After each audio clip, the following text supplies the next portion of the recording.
don't take it. It's a miracle and a glory, and the greatest thing to ever happen, so they say, and it'll probably become the law soon that you have to take it. They'll have you swallow a little capsule when you're still a baby, probably at the same time you're getting your inoculations. The piece of the thing in there weighs only a few grams, and will be plucked out of a little pool that will probably be installed in every hospital soon. Those couple grams are more than enough to make it happen. Sure, you'll never get cancer. You'll live until 150. You'll have stronger bones and a more resilient immune system. You'll probably never need glasses or a hearing aid. If you lose something small like a finger, in half a year you'll have it back.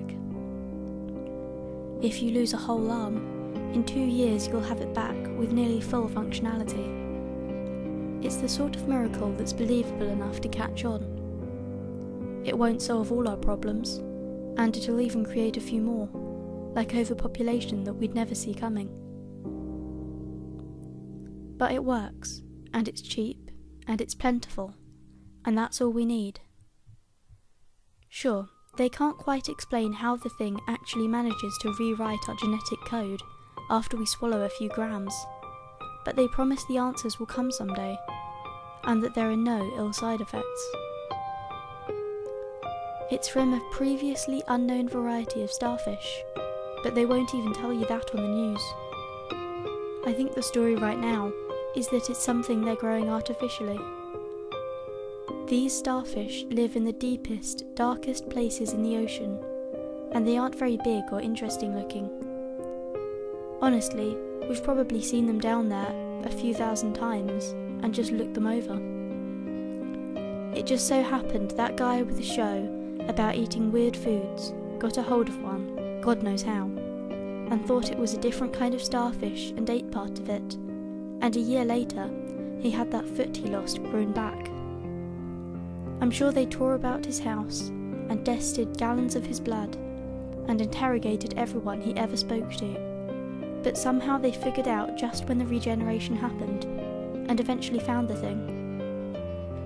It had been alive when he ate one of its arms, and I guess he took pity on it and let the thing live in a tank in his house.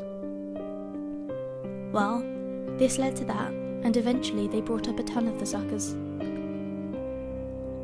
But here's the thing. Think about technology and innovations. Think about what they're for. Mostly, it's to keep us alive longer, make us healthier, and help us communicate better. What if, as a race, we'd already had the ability to communicate via thought? What if we were naturally incredibly hardy and long-lived? What if we started out having everything we needed without having to do a bit of work? Our goals would turn to keeping our world the way it was and simply enjoying things.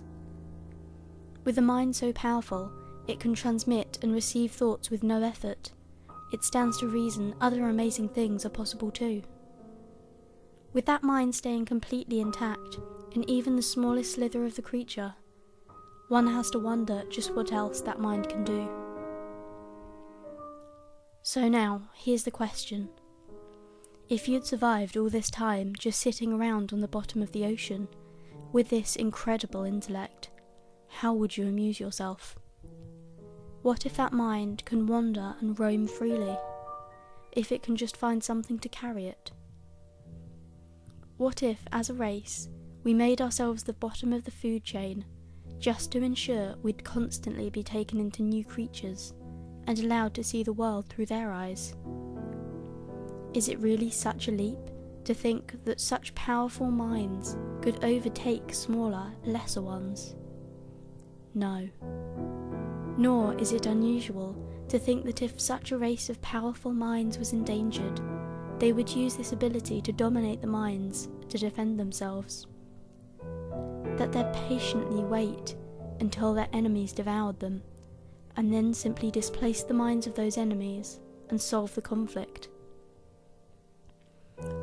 I don't think it's crazy at all, and I don't think it's crazy that there'd suddenly be a lot more war all over the world. a lot of research put into birth control and the accidental release of that superbug that makes men sterile.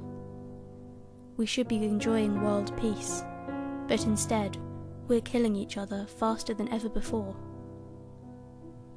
Maybe they're not even threatened, and maybe we're just a game to them. Maybe we're the 100th race of beings that these things have done this with.